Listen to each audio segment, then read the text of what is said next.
Assalomu alaykum aziz opa-singillarimiz. Bugungi bizning o'tadigan mavzuyimiz mana shunaqa ko'rinishdagi libosni qanaqa qilib modellashtirilishini birgalikda ko'rib chiqamiz. Albatta, sex eskizimiz kerak bo'ladi. Ko'rib turganingizdek, ikkita tomonda ham bizda chokimiz bor va mana bu liniyamiz beldan biroz buyoqda o'tyapti. Ya'ni chokdan biroz turilgan holatda belni yanada ixcham ko'rsatish uchun, qomatni ideal darajada ko'rsatib berish uchun yon tomoniga shunaqa gipyur bilan, setkalar bilan ishlov berilgan. Xuddi shu bichimni qanaqa qilib modellashtirilishini ko'rib chiqamiz. Birinchi navbatda andozamizni tepa qismidan ishimizni boshlaymiz. Tepa qismida vitichkalarni yopamiz.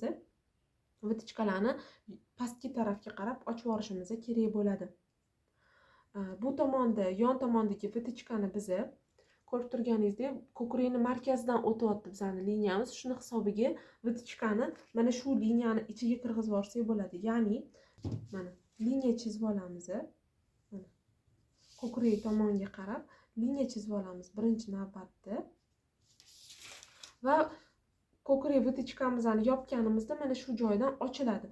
Qolgan qismimiz endi bizning yelkamizning o'rtasiga, ya'ni ikkita yelkani o'rtasiga kelyapti liniyamiz. Uning uchun birinchi mana bu vitichkani yopib olamiz, pastki tomondan ochib olamiz, keyin birgalikda ishlaymiz. Mana vitichkamizni past tomondan vaqtincha ochib turamiz. Yon tomondagi liniyamizni ham sirazi chizib olsak bo'ladi. Ya'ni mana bu alohida liniyamiz bor-ku, shuni chizib olamiz. Buni qanaqa qilamiz?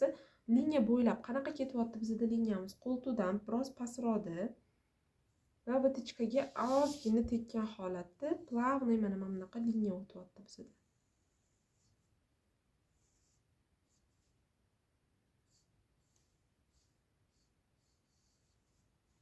Mana yon tomonda xuddi shunaqa liniyamiz o'tyapti.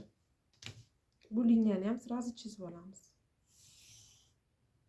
Bizda modellashtirish asosan mana shu liniyamizda bo'ladi o'zi. Hozircha kiyimni tekis qilib olamiz. Chunki kiyimimiz fasoni ribka fason bo'lgani uchun yaxlit bichimli ribkani qanaqa qilib modellashtirilishini hali sizga tushuntirmaganman. Endi tizza liniyasini sirazi topib olamiz.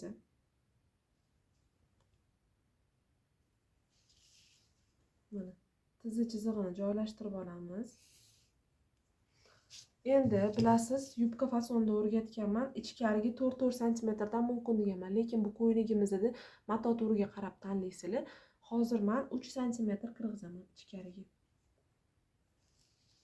Bu tarafda ham 3 cm.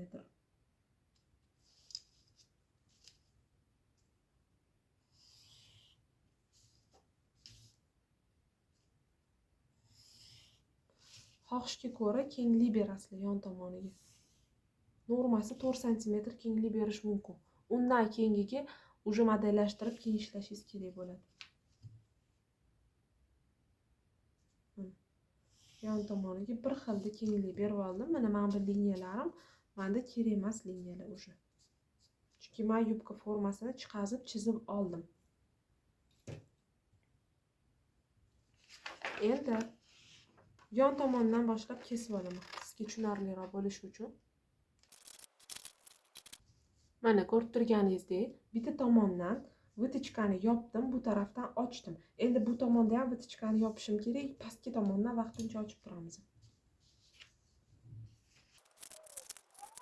Bilan kuzating, men yopdim, lekin menda bitta tarafda mana ko'krak hisobi chiqib turibdi. Hali ko'krak hisobi ketmadi. Endi mana bu tepadan tushgan bizning liniyamiz bor-ku, mana shu liniyani hozir chizib olaman birinchi navbatda. Mana tepaga yelkani o'rtasiga, ikkita yelkani, ya'ni bitta yelkani o'rtasiga, markazdan boshlab xuddi shu liniyani chizib olishim kerak bo'ladi. Va kesib olaman, ajratib olaman, chunki bizda tepada hech qanaqa ortiqcha chokimiz yo'q. Tepa qismi yaxlit holatda bichilgan. Endi pastki qismimni kesib olaman. Shu liniyaga parallel holatda kesib olamiz.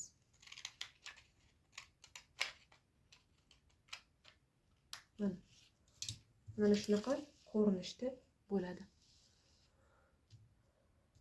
Va tepa qismi mana bunaqa qilib bichiladi. Tayyor holatda, ya'ni bichish jarayonimiz xuddi shunaqa ko'rinishda bo'ladi.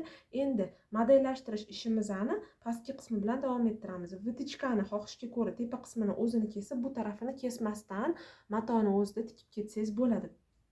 Bu tomon va tichkamiz umuman kesilmaydi, bilasizlar tikilish texnologiyasini.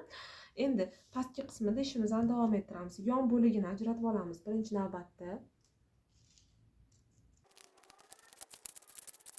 Yon bo'lagini ajratib oldik. Mana bitta detalimizni sirazu qo'yib qo'yamiz. Matoga xuddi shu ko'rinishda joylashtiriladi. Endi mana bu yerda etek qismi bilan ishimizni davom ettiramiz. Qanaqa qilib qilamiz?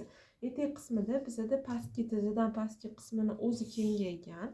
Shuni hisobiga modellashtirish ishini pastki qismini o'zida olib boramiz. Tizza tomondan kesamiz. Tizza tomondan kesib olamiz. Teng 3 ta bo'lakka bo'ldim va nomerlab chiqaman. 1, 2, 3. Adashib ketmasligim uchun. Endi qog'oz qo'yib, pastki qismiga xohishga ko'ra kengligini berib olishimiz kerak bo'ladi.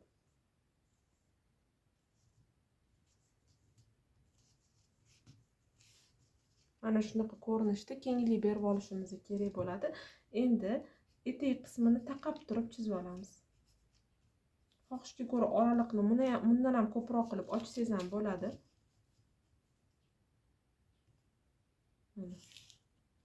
Bu tomondan ham va bu tarafdan ham kenglik berib olamiz. Tepa qismini taqab turib chizib olishimiz kerak bo'ladi, chunki tepa qismi bizda yaxlit holatda bichiladi. Faqatgina etek qismi modellashtirilyapti. Shu joyda ko'pchilikning qiladigan bitta xatosini ham hozir aytib o'tib ketaman. Modellashtirishni bilmaydigan tikuvchilar qanaqa qilib qilishadi bilasizmi? Mana shu fasonni mana bundoq joylashtirishadi. Mana bundoq qo'yib, yon tomonni o'ziga bundoq trapetsiya kenglik berib qo'yishadi. Noto'g'ri bo'lib qoladi.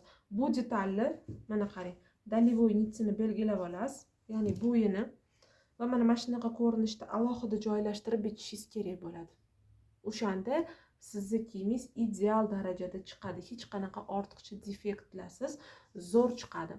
Albatta tayyorlab ko'ring va savollaringiz bo'lsa bemalol chat gruppamizda berishingiz mumkin.